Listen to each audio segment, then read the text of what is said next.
Well, in northern Alaska, the sun has set with no dawn emerging until January. Today, people who live in northern Alaska, they have to journey through their first full day of polar night. Meteorologist Craig Herrera joining us now to help us through these very dark times. Oh, man, I'm telling you what, I don't know how they do it, Stephen. I don't either, but you were in Seattle for a time, and it also is dark for a long time. I'm telling you, that's why. I lived in Seattle for 3 years, and I came from Southern California. I moved from LA to Seattle, so that's a contrast. And I moved there right at the beginning of winter. Ooh. We had 82, 83 days where it was mostly cloudy. I don't think they have many sun breaks at all. One of the darkest winters on record.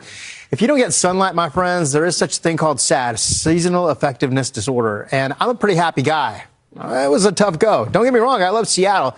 Let's talk about that. Utqiagvik, the northernmost city in the United States, in Alaska, is not going to get that sunshine for at least another 64 days. This is now what we call the polar nights, Alaska's polar night, rather. And that's because they're just north of the Arctic Circle. You see the Arctic Circle there. They're well within that. And this is all due to the Earth's tilt, right? So here we go. We've started this, and they're going to be below the horizon at least until late January. No direct sunlight. There's a little bit of hope, though. They've got a period at times where they'll get a little bit of twilight, and that gives you a little bit of dim light, if you will. So watching that closely for the next several months, and people are like, man, how do you do it?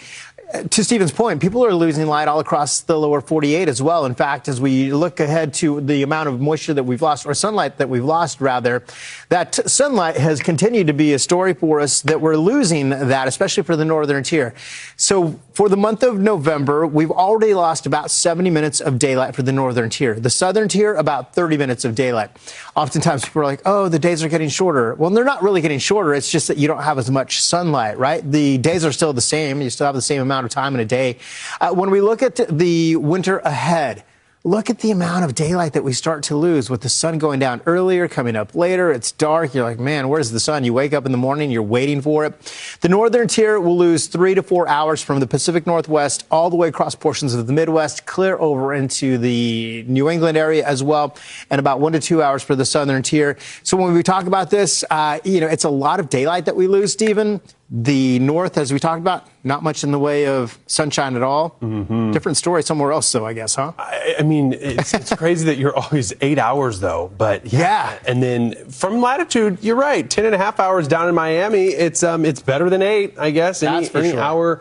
Hour matters. But yeah, you know what we're about to talk about, because the northern hemisphere is losing daylight. The other half of our giant blueberry